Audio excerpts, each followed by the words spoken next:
Hello, Mr. Crazed Eights here. We're going to do a Pauper EDH deck tech for Rocco Cabaret Caterer. Um, this deck's got a little bit of a twist to it, and we're gonna dive right in here real soon. Um, but first, we'll do a little bit of an overview. Okay, Rocco Cabaret Caterer is a X red green white 3/1 legendary elf druid. When Rocco Cabaret Caterer enters the battlefield, if you cast it, you may search your library for a creature card with mana value X or less. Put it onto the battlefield. This card represents one of the best search cards in Pauper EDH. It's almost one of the limiting factors for competitive Pauper EDH that differs from traditional EDH. It's much more complicated to get the consistency for your combo decks because it's significantly harder to find your combo pieces. Um, you can go about that a couple ways. Most combo decks in the format get around that by putting one of their combo pieces in the command zone. So if it's 3 card combo, now you only need to find 2. A lot of like the blue and the black decks run transmute cards, represent some of the rest of the top tier search ability. Um, but yeah, and the other thing about Pauper EDH is that most combos are 3 and 4 cards. There aren't any 2 card combos, but the vast majority of them are 3 and up. Uh, Coupled with the fact that you can't really search for multiple cards, especially, you end up in a situation where it's hard to combo. Um, so we're gonna use Rocco, play some Naya colors, and attempt to combo off. Now this deck can go off on turn 3 at the fastest. You could try, so you can guarantee a turn 3 win. You can go off on turn 2. You just got to get a little bit of little lucky, right? Because this deck primarily uses the combo of Hanger Scrounger and Seeker of Skybreak. Um, Seeker of Skybreak is a 1 green elf, untap target creature, and Hanger Scrounger is 2 and a red dwarf pilot 2/1 with backup 1. Whenever this creature becomes tapped, you may discard a card. If you do, draw a card.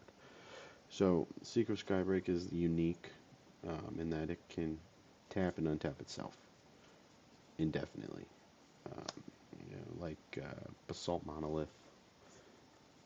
There's a couple cards in blue. It's not the only card that does this, but it's the cheapest and it's the only one in green.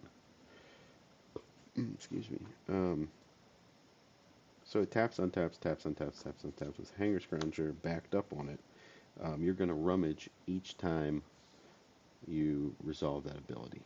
Um, Now this doesn't directly lead to a win, right? So maybe you wouldn't call this a 2 card combo, but I'm going to draw through my whole deck, and I'm going to find a way to win. I'm going to generate mana with rituals.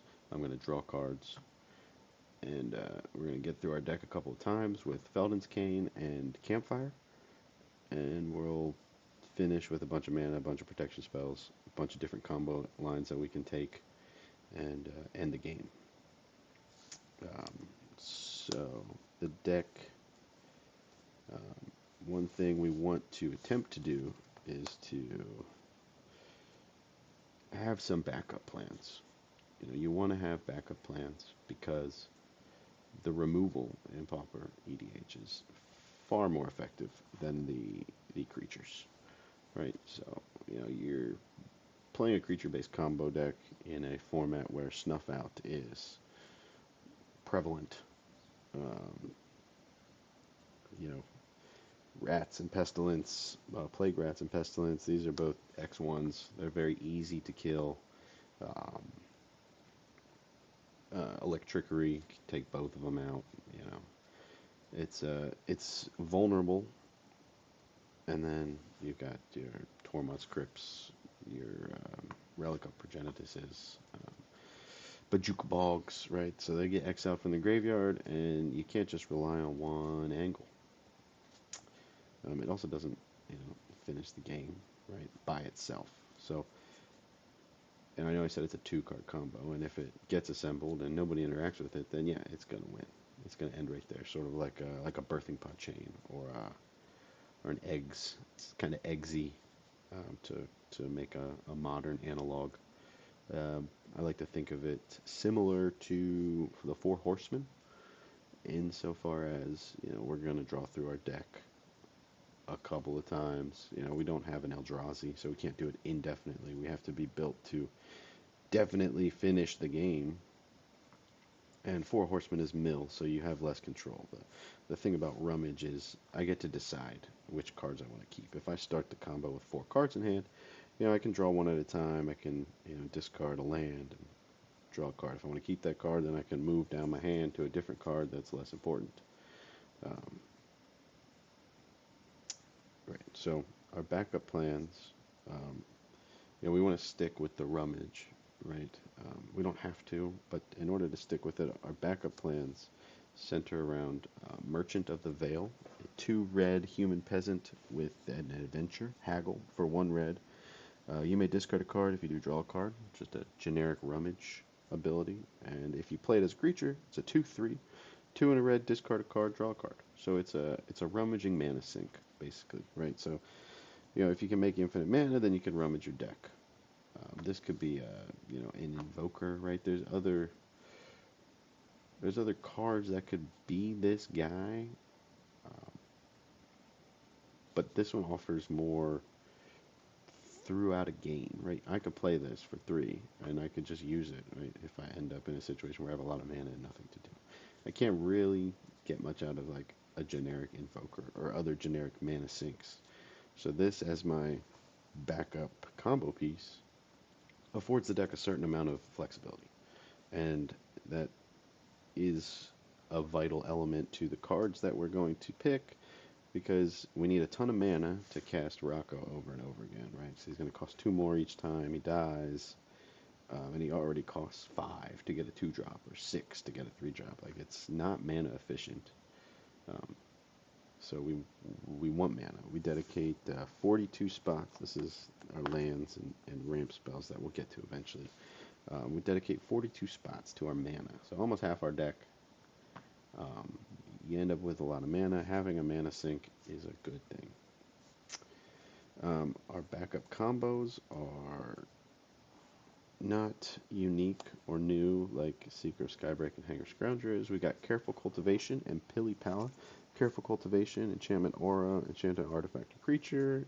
As long as enchanted permanent is a creature, it gets +1/+3 and has reach and tap, add green. Pili Pala, 2 mana scarecrow, flying, 2 untap, add 1 mana of any color. These two combined, right, you tap, add 2 green, untap, add a color that you want, tap, add 2 green, infinite mana. It also, notably, is infinite tapping and untapping, right? So you can put Hanger Scrounger as the 3rd piece of this combo, and you don't need the Merchant of the Veil. So you can rummage and you get infinite mana. So that's why that one's there. That's an easy include. That's a auto include, as they say. There's a couple other cards you can run if this is your preferred backup plan. I don't mind it. It's nice to have another 2-drop to get with Rocco. It's a little harder to find an enchantment. We do have Heliod's Pilgrim available. We don't run the full set of aura search cards. There's a couple more because they're start to cost 4 and 5 mana, and we don't really need to find an aura all that often. So we don't want to be like, we don't have any like generically effective auras. We don't have room to run like a suite of aura backed removal to the point where we can just run out an aura search card and go get something. So we run Heliod's Pilgrim. It's the cheapest one, basically. That's the math there. It's also a white creature, which will become relevant later. Having a couple white creatures in the deck is good. We run a minimum amount of white mana because we don't really want to generate a ton of white, but we do want to have a couple white creatures for some other things. The next combo we run is the Tethmos Loop. It's not a particularly new combo, but the thing about it is it has 4 cards, and which sounds bad, right? So we got Tethmos High Priest, 2 and a white Cat Cleric, heroic. When you cast a spell that targets Tethmos High Priest, return target creature card with converted mana cost 2 or less. Crown of Flames is an aura for 1 red. Pay red, it's got fire breathing, or you can pay red and return Crown of Flames to its owner's hand. Mogg War Marshal, 1 in a red, Goblin Warrior with Echo. When Mogg War Marshal enters the battlefield or dies, create a 1/1 red Goblin creature token. And Skirk Prospector, 1 red, Goblin, sack a Goblin, add red, 1/1. Right, so you get Tethmos out, and these two, Skirk Prospector and Mogg War Marshal, are in the graveyard. Crown of Flames, the Tethmos, brings back the War Marshal. Bounce Crown of Flames to your hand, play it again, gets the Skirk Prospector, and now Mogg War Marshal creates 3 goblins. Creates 3 red mana. To bounce and recast Crown of Flames costs 2 red mana, so you end up with infinite red mana and infinite goblins. Right, so with infinite red mana, we can rummage through our whole deck. Similarly to Pili-Pal and Careful Cultivation. So we find a Merchant of the Veil, you search it up with Rocco, you do any number of things, and we're rummaging again. But this time, so like this we rummage, we also get infinite mana. This we rummage, we get infinite mana, infinite goblins. Right, so Merchant of the Veil lets us sort of remove a finisher from all of these combo lines and funnel it into just this one card. Right, so like, I mean, you can make infinite goblins and pass the turn. You might be okay. With infinite mana, you can do any number of things. But we don't have to necessarily have too many finishers because Merchant of Veil will get us whichever one we want. The third and final rummage-related combo is Safehold Elite, First Day of Class, and Thermopod. Thermopod is a 4 and a red, 4/3. Snow creature slug. You can pay a snow to give Thermopod haste. That's not overly relevant. Sack a creature, add red to your mana pool. Notably, this can work with, this works in this combo.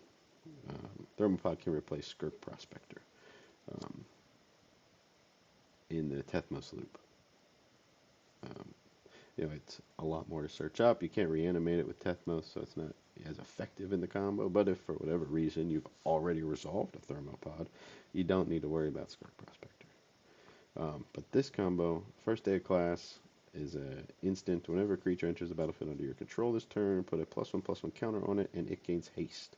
It also has Learn, which is a rummage since we don't have a sideboard. And Safehold Elite is a 1 and a green-white hybrid for an Elf Scout 2/2 with Persist. So you resolve First Day of Class and Thermopod, you sack the Safehold Elite to Thermopod, make a red, it comes back with a -1/-1 counter. It gets a +1/+1 counter from First Day of Class, those cancel out, and you can repeat that indefinitely. So now you have infinite mana, you have infinite enter the battlefield abilities, or infinite ETBs, if that's relevant. And you can funnel your infinite mana back through Merchant of Scroll to indefinitely rummage. Okay, so we also have a couple of, we'll say, ancillary combos because, like I mentioned before, we want to have options, right? So, one is Midnight Guard plus Presence of Mind. Or Presence of Gond, sorry. Midnight Guard, 2 and a white human soldier. Whenever another creature enters the battlefield, untap Midnight Guard. And Presence of Gond is 2 and a green, and it's an aura. Enchanted creature has tap, create a 1/1 green elf warrior creature token. Right, so if Midnight Guard does not have Summoning Sickness, and you get Presence of Gond on it, you can make infinite elves. That's about it. It doesn't function with the rummage. It's just a backup combo. The reason that this is in here is mostly because Midnight Guard is also very good at holding a Careful Cultivation. When we're chaining, when we're rummaging, we end up casting a good number of creatures. So if we can get 2 extra mana on each one, that's very helpful for us. So Midnight Guard acts as another reason to run Careful Cultivation, because we want our cards to have multiple uses, because we only have 58 or so slots, and we want every card to be important, right? If every single creature here has to be removed, otherwise you might lose, you're going to drain the pot of removal, right? It's not trivial to get more cards. It's not trivial to always have a removal spell in hand, and it's not trivial to know which one to remove. So we want to come at the opponents from all kinds of angles. We have one last combo.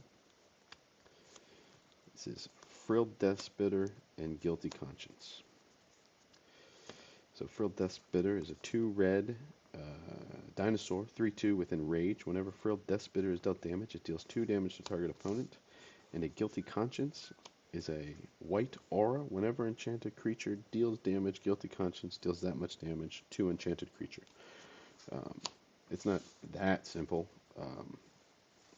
but if you can give Frilled Death Spitter indestructible and do a damage to it, or have it deal damage any number of ways, it kills everybody, targets everybody, and that's the end of the game. So we've created a situation where we have 3, 7, 9, 10, 11, 12, 13, 14, 15, 16 cards that almost always have to be removed immediately, because they're going to combo. They're going to end the game. If they survive a turn cycle, you're liable to lose. And that's a lot of cards that have to be destroyed, right? A lot of decks will play a couple combo pieces and try and protect 1 or 2 of them. And once you do, then you can kind of ignore them while you watch them. You keep an eye on them, watch them reload and rebuild a little bit, but you can put that in the back of your mind after you've already stifled the combo. But this deck is going to reload by pivoting to a different combo. So if I Seeker of Skybreak and you kill it, right, and then the next turn, okay, well, I can get my Rocco back and I go get Pilly Pal. Like, okay, you got to kill that one too. All right, and this whole time I've been drawing and doing other things, I find a Skirk Prospector, right, to get that out there. You're like, okay, well, I don't have to kill that yet. And then suddenly I resolve Tethmos and discard a War Marshal and you lose, right? Or Safe Hold Elite just sits out there. It's just a 2/2 with Persist. You can even block with it, get a counter on it, whatever. We can get it back from the graveyard. And then, boom, first day class Thermopod. And you just lose. This is infinite red mana. You're not necessarily gonna recover from that. We run a couple of backup finishers because I said you don't have to, but you should. Like this, nothing here actually ends the game except for Frilled Death Spitter. So we also have a Witty Roastmaster and a Fireball. Witty Roastmaster interacts favorably with 1, 2, 3 of the combos, and Fireball interacts favorably with 1, 2, 3 of the combos. Right, so with infinite mana, you can Fireball everybody, and with Witty Roastmaster, all the ETBs ping everybody for 1. So that is how we end the game, right? That's the deck. We start here, we end here. The guts of it we haven't really touched on yet, but we're about to. And we're going to look at it from the angle of, we're going to come at it from the rummage angle, okay? I do want to mention Heliod's Pilgrim interacts with 3 of these combos, 4 of these combos, right? So Crown of Flames, Careful Cultivation, Presence of Gondor, Frilled Death Spitter. The most important one is usually Careful Cultivation. Usually. But, whichever piece you already have, you just get the other one with Heliod's Pilgrim, right? Because, these are good because they're, 2 card combos. Tethmos. Um, let's talk about Tethmos real quick before we get into the rummaging. Let me move these cards. I like physical cards. I can move them around. You see a lot of deck techs, they're all digital and cards are popping in and on the screen, but I can move these around. I can do whatever I want with them. So this is the Tethmos combo, right? It looks like a 4 card, 5, 6, 7 plus mana combo, but actually it's the cheapest combo that we have. Yeah, sneaky, right? Even cheaper than both of these, right? Cheaper, cheaper, cheaper, cheaper. Mana-wise, right? Cheaper than Careful Cultivation, Pilly Pala. Right, for one, both of these require you to not have Summoning Sickness. So like, yeah, this is 5 mana and a turn cycle, right? This is 6 mana and a turn cycle, or a third or another card. Frilled Deathspitter is 4 mana and a card, or 3 mana with the reanimation spell and a card, because I have to give it indestructible, and I have to, you know, either block, attack, or do damage to it. So there's more to it. There's always a little extra piece, and this one looks like 7 mana, but really it's really quite sneaky. This was the initial combo. This is where we started. This is everything for the deck, because we'll just leave Merchant of Scroll out there to represent that we're talking about rummaging. We're rummaging our deck, right? So all sorts of crazy stuff is ending up in the graveyard. We're going to throw all 3 of these cards end up in our graveyard. Crown of Flames ends up in our hand. And we also have either one of these 2 cards, Return Triumphant and Recommission. They're both basically the same.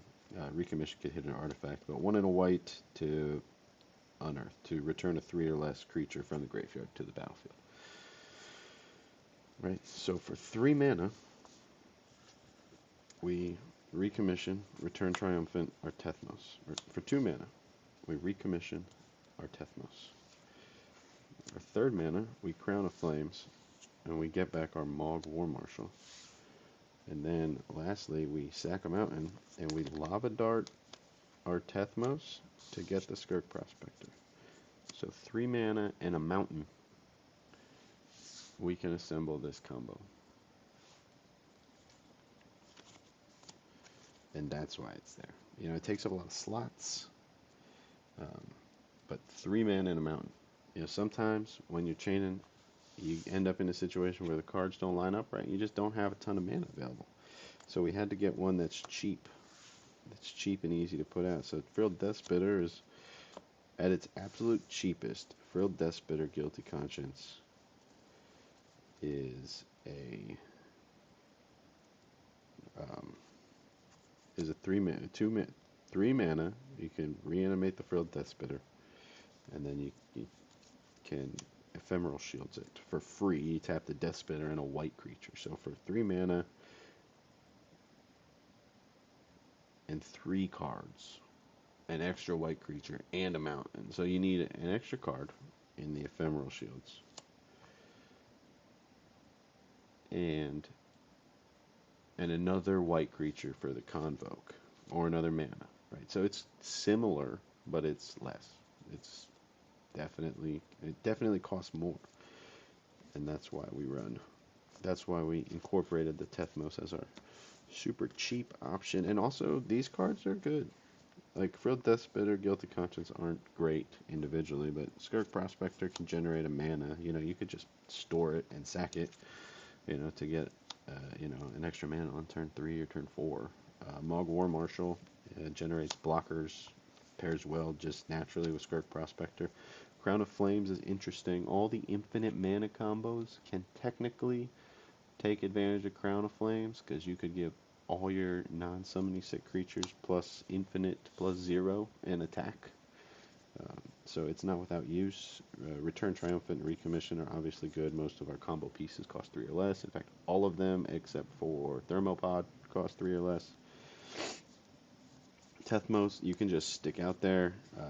You target it with a Tameo or Lava Dart naturally, maximize velocity, etc., and you just reanimate some of your 2-drops. You know, the 2-drops aren't super effective, but you got Wild Cantor, Burning Tree Emissary, Horned Kavu, Tinderwall. You know, we got 2-drops. Shrapnel Slinger, Wirewood Herald, Pilipala, Seeger Skybreak, Safehold Elite. You know, we got 2-drops. So these are all good cards, whereas Death Spitter and um, Guilty Conscience are, for the most part, just combo pieces. And technically, Death Spitter could represent some form of pestilence protection, you know, and that might be relevant. And Guilty Conscience can be a form of pseudo removal. You could put it on a problem creature, and they'll get one more attack, and then the creature will kill itself. But it's loose. It's not something you want to count on, so I don't really count on it. But those are our combos. You know, that's how we finish. In order to get from point A to rummage, no, in order to get from point A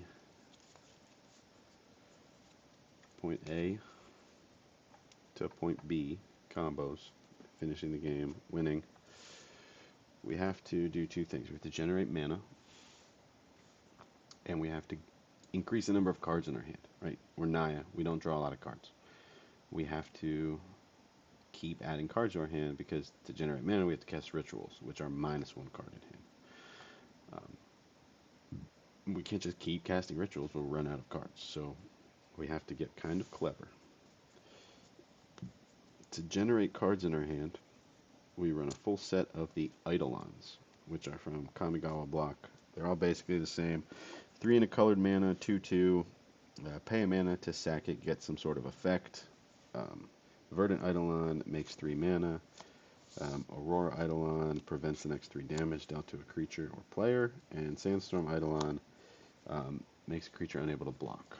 Verdant Eidolon and Aurora Eidolon can actually be useful just as bodies. You don't want to play them. We're trying to discard them to a loot effect and then get them back, or just have them be in the deck. We don't really want them, but these 2 can actually have some sort of value. Sandstorm Eidolon is useless, almost completely useless. So, yeah. You gotta play it though, because whenever you play a multicolored spell, it comes back to your hand. That's the second paragraph. Whenever you play a multicolored spell, you may return the Eidolon from your graveyard to your hand. So we rummage our deck, discard, draw. We cast a multicolored spell, and we add 3 cards to our hand. So we're down 1, +3. We end up +2 each time we play a multicolored spell if we found all of our Eidolons. That's how we add cards. Then we discard them again. They're back in the graveyard. We've replaced them with an actual useful card.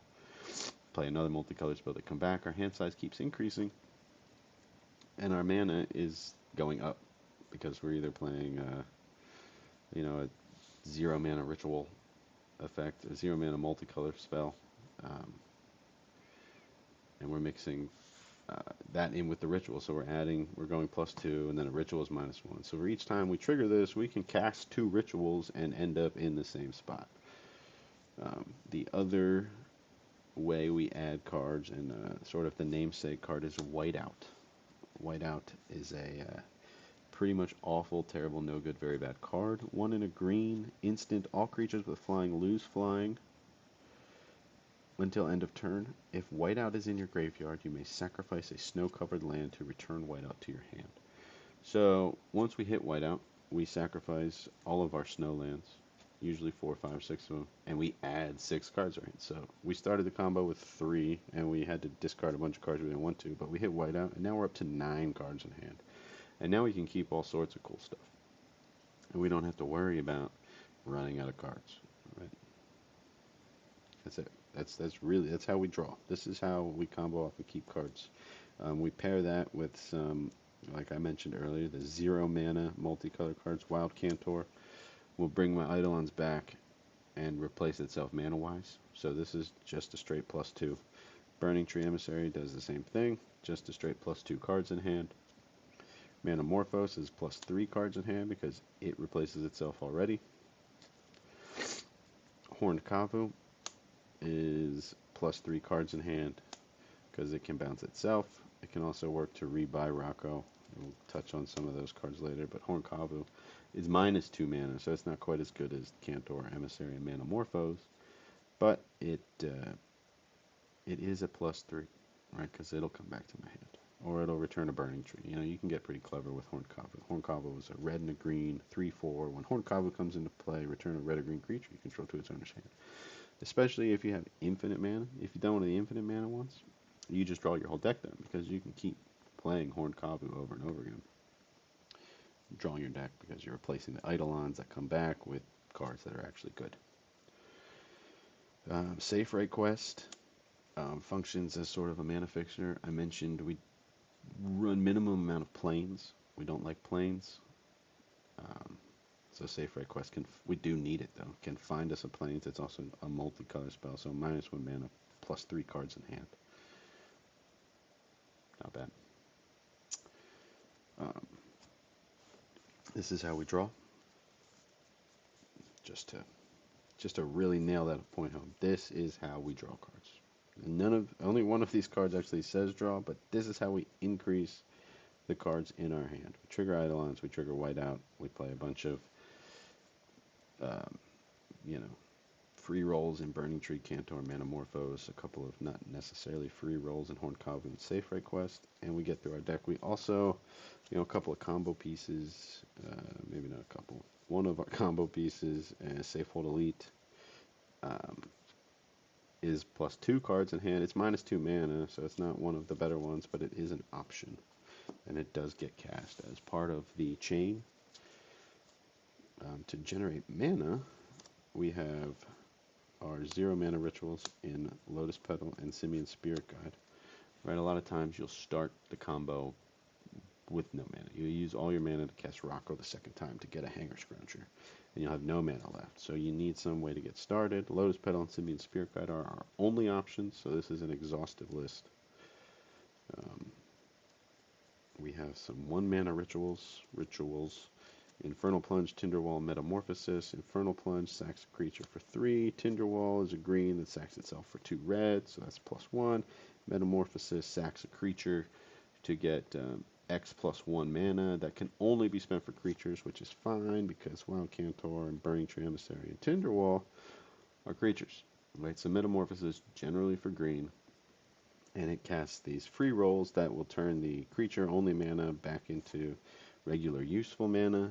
The cards we usually sacrifice are Hanger Scrounger for 4 mana, or Burning Tree Emissary for 3, because you want Burning Tree Emissary in your graveyard when you shuffle, because you want to cast that card again. It's really great. Wild Cantor sacks itself, so you don't have to worry about him. But so you play Metamorphosis to Burning Tree, get 3 mana, and then start again. And then the big hitter is Battle Hymn. We can get a surprising amount of creatures on the battlefield. I mean, Rocco counts for 2. It goes and gets 1. And we got a couple free rolls in there. You sneak in a couple of ramp spells early, and you end up with your battle hymning for 6, right? We also sneak in a Basking Root Walla because we're discarding, right? So Hill's almost always free. As we find combo pieces and as we get enough mana, we can resolve them. I mean, this pumps battle. Mogwar Marshal will pump battle hymn mana up pretty high. And if you assemble any of the infinite creature combos, battle him, make infinite red mana. So we have our card draw, we have our mana generation, and then we have our restocks, as they're described lovingly. Felden's Cane, 1 mana, tap, exile Felden's Cane, shuffle your graveyard into your library. Campfire, 1 mana, artifact, pay 1 tap, you gain 2 life. 2 tap, exile Campfire. Put all commanders you own from the command zone and from your graveyard into your hand. Then shuffle your graveyard into your library. So this is how we get to go through our deck multiple times. So we get to go through, I say 2.5, right? You get to finish the one you're on, and then you get 2 more full runs through your deck to assemble a combo, generate cards, generate mana. I usually Felden's Cane's first because you start out with less mana. Campfire on the second run is pretty good. You got to remember it does put the Rocco back in your hand. I oftentimes forget that I get the Rocco back with Campfire. It's pretty effective if you remember to do it, but in my head it's just a Felden's Cane, so I run it that way, and I'm like, crap, I could have used that. You don't usually cast Rocco during the combo turn, but it's a card in hand, right? You can discard the Rocco. You get to draw a free card with Campfire, essentially, right? You can sacrifice the Rocco to Infernal Punch or Metamorphosis, and then it's stuck in your graveyard, and then you can Campfire it back. Or you can just put it in the command zone and Campfire it back. Alright, so we loop through our deck 3 times, we draw a bunch of cards, we make a bunch of mana. All that is good. Right? It's easy, it's straightforward, it makes sense, right? I mean, it makes more sense if you do a couple playthroughs, but that's how all the cards go together. Right, we have a set of cards here. We have a set of cards here that act as they're not protection, but they are recursion in a sense. We talked about Recommission and Return Triumphant. Those are just generically good Unearth style effects. Revive the Shire is especially effective because we have a couple of combos that are a creature and an enchantment. So this, Seasons of Renewal will get back both halves of that combo. Revive the Shire will get back any permanent, and our combos are almost exclusively outside of First Day of Class permanent-based combos. So Revive the Shire affects that. The other thing Revive the Shire does is it creates a food token. We don't focus too much on food or artifact generation or any of that good stuff, but it does make demand answers slightly better. 1 in a red as an additional cost to cast a spell, sack an artifact, or discard a card to draw 2. Now usually we're set up to discard to draw, to rummage, but if you've played Revive the Shire, then demand answers just gets significantly better. It's just a better draw spell at that point. And lastly, Conjurer's Bauble. It's a 1 mana artifact, tap, sack, Conjurer's Bauble. Put up to 1 target card from your graveyard on the bottom of your library. So this is, it's a cantrip. It doesn't have to do anything, but if you've rummaged your deck, it becomes a demonic tutor, right? You can just tap it, pick a card to put back in your hand, and you draw it immediately, right? So usually, what I do is, at the end of a run, I have some mana, I have some cards in hand, but my Eidolons are in the graveyard, right? So I can Conjurer's Bauble for a Wild Cantor, and then cast Wild Cantor. Now my Eidolons are in my hand, and I can sack the Cantor to get my mana back. So for 1 mana, I get my Eidolons back in my hand, and then I Felden's Cane. So I've already found my Eidolons for the next run. My Wild Cantor's in my graveyard. All my good stuff is in my graveyard. But I have my Eidolons. So I can start right away on the next run with my, drawing more cards. And then we have our combo protection stuff. Red Elemental Blast, Pyroblast are our blue hate counter spells. Tamiyo's Safekeeping and Ephemeral Shields are our indestructible effects. And we've got Standard Bearer is our flag bearer. It's a distraction, basically. 1 in a white, 1/1, and if an opponent plays a spell or ability that could target a flag bearer in play, that player chooses at least 1 flag bearer as a target. The problem with flag bearer is it also protects our opponent's combos. It's not a perfect card, but it is an okay card. It does what it's supposed to do for our combos, but it also helps other combo decks, so it's not... If you think there's a better card, then by all means. I'm not saying that Standard Bearer is the best card for that situation. Prismatic Strands is, we mentioned at the very beginning, having a couple white creatures is a good thing because we want to flashback Prismatic Strands. We don't want to cast it. We don't want to spend a ton of white mana, so we've got Ephemeral Shields with white Convoke and Prismatic Strands with a white tapped creature flashback to prevent damage. Lightning Bolt Pestilence, Plague Rats. I say Pestilence and Plague Rats a lot because those cards are trouble. That is our protection suite. Let's double check. I'm pretty sure that covers it. Yeah, that's an exhaustive list. Combined with our recursion, we have, 11 ways to sort of protect our combo.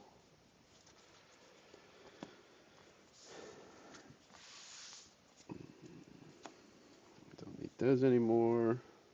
One card I want to touch on since we were talking about Prismatic Strands is Flaring Pain. Flashback is very good in this deck because we can count on our cards being in the graveyard.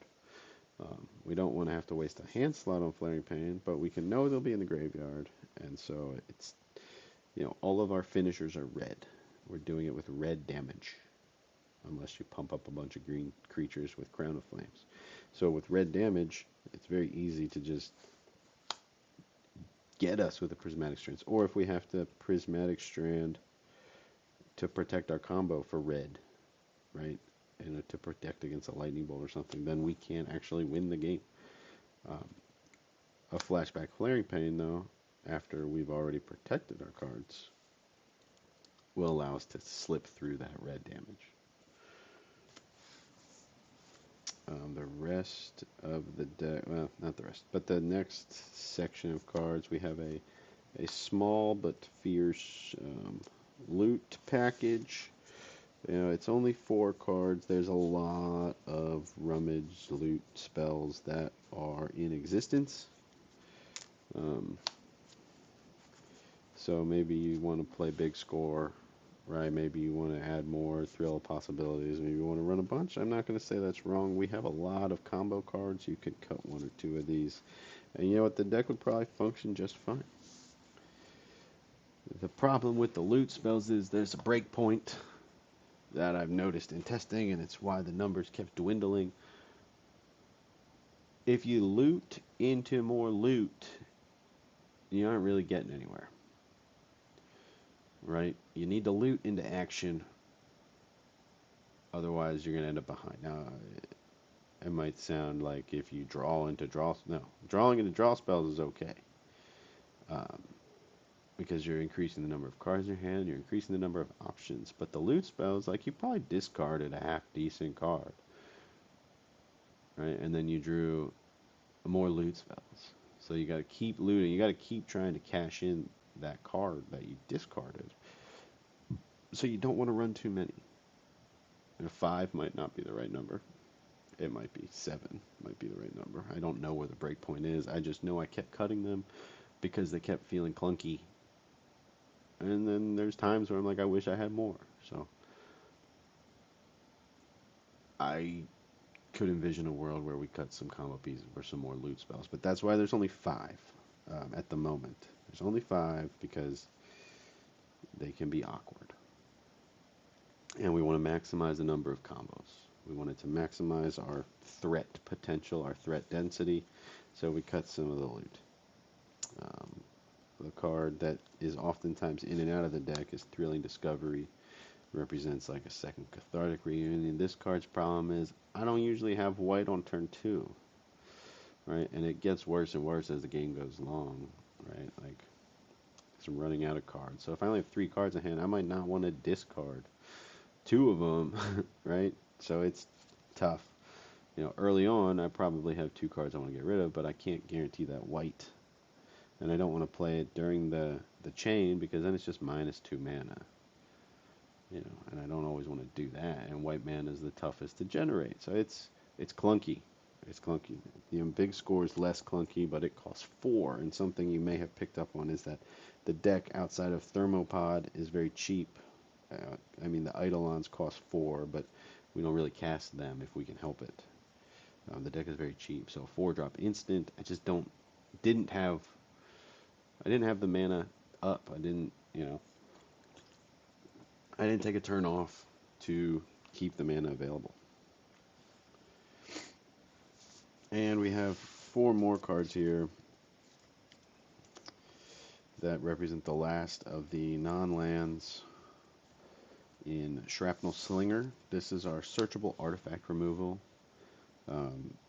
you Rocco for Shrapnel Slinger, sack Rocco. Rocco goes back to the command zone where you can use it again, and you blow up a Tormod's Crypt.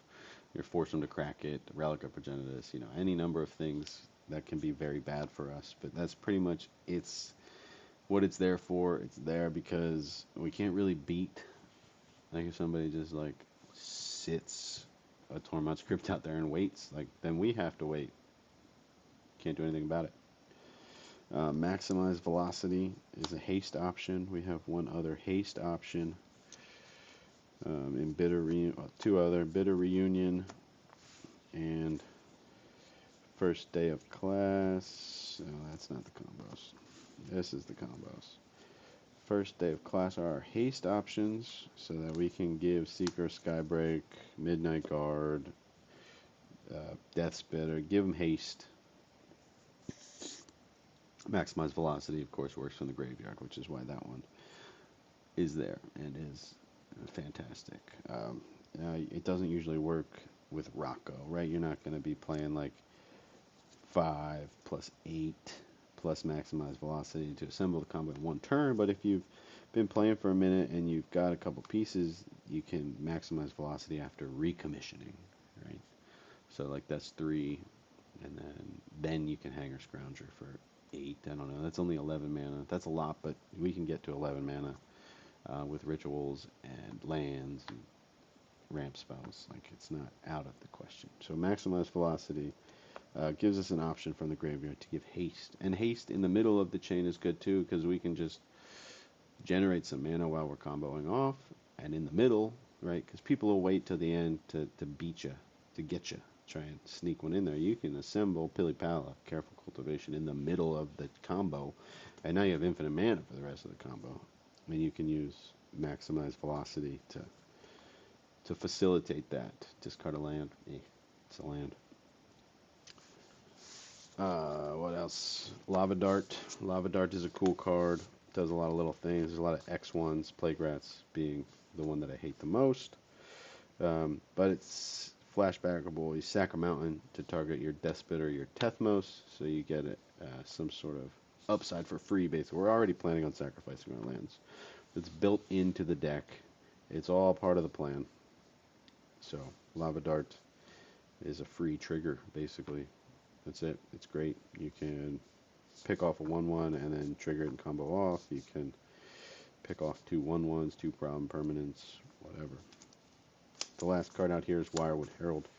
Searches up Seeker of Skybreak. That's a throwaway.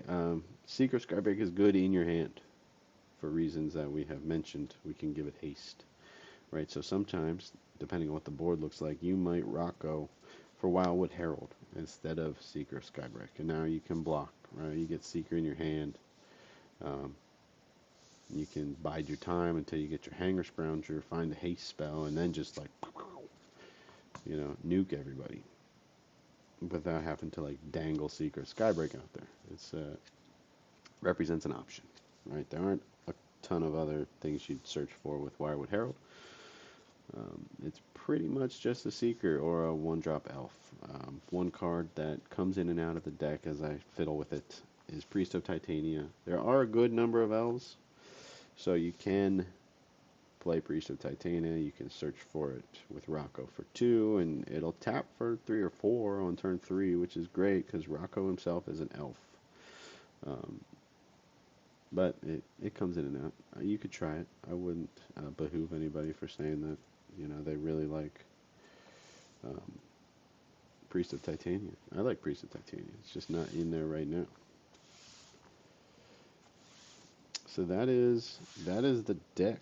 That is everything. That covers all of the cards in the not the non-land section, non-mana base section. As for the mana base, we got some ramp here. Primal Growth and Harrow. Primal Growth is a Rocco rebuy. Right, you sack Rocco and then you can play him again. You get 2 untapped lands. Harrow is a ramp spell into the north. We got a snow mana base that gets everything we need. Arcane Signet, obviously 2 mana rock, the best of the bunch. We've got 5 1 mana options here for 3 elves, and then Avacyn's Pilgrim to assist with generating white, and Springleaf Drum also to assist with white, but we also have a bunch of creatures that we can just tap pretty willy-nilly. So good amount of ramp. What is this? This 9 ramp spells. Arkham's Astrolabe represents our mana filtering. I mean, it's a snow base. It draws a card. It helps us get white. You know, there's no reason not to. We run a full suite of 1 mana land cyclers, again, to get white, so that we can minimize the number of planes in our deck. A planes in your opening hand is not good. You don't want it. We want to generate our white some other way, either with a dual land or with Astrolabe, Springleaf Drum, Avacyn's Pilgrim, Arcane Signet, etc., etc. So these will find the white duals. Eagles of the North can also find just a plains. Like, it's fine to go get a plains, so you just don't want to have to build your plan around a plains. Our 1 non-snow land is Command Tower, again, to support casting a white land. This replaced a forest, right? So it's still basically a forest, and we also get to maybe generate white mana with it. 3 fetchable tap lands, snow tap lands, just regular stuff. 4, 5, 6, 7, 8, 9, 10, 11, 12, 13 forests.